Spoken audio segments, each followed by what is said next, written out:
Hello, everyone.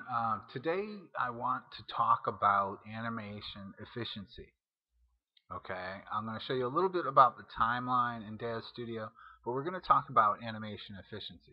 Now, when I first created this animation here, it's a short animation, it's a stand.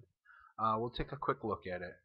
He's just, standing on one side, and then he shifts his weight to the other side. It's nothing all that complicated. I'm not selling this. This is just an example of an animation. If you see here, in the whole animation, I have five keyframes to make up the whole animation, and this is 10 seconds long. Okay, so right now I have it set. I originally created it at 30 frames per second. That's 200. You look in the lower left-hand corner. That's 299 frames. Actually, it's 300 frames because of the zero frame here. Okay, so that's 300 frames that I needed to make this stand 10 seconds long at 30 frames per second.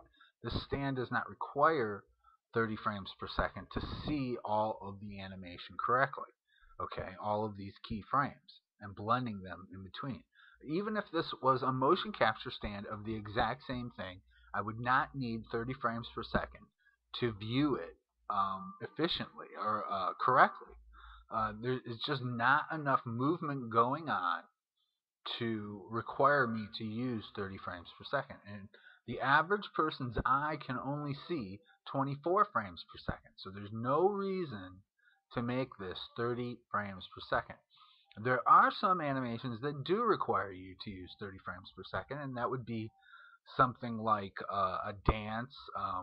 Some walks could need 30 frames per second or 24 at least. Somebody who's laughing, if you're making a laughing animation or a clapping animation.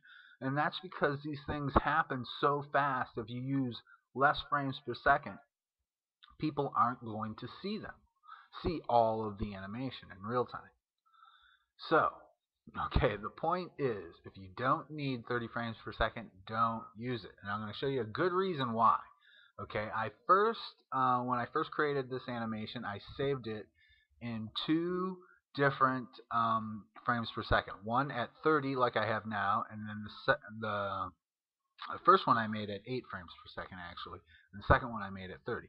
So here's it at 8 frames per second. That's 80 frames.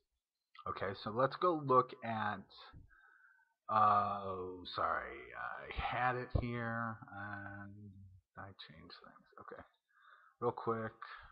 Studio, my library, menu. Okay, so the first stand at 8 frames per second. That's 48 kilobytes to download this animation.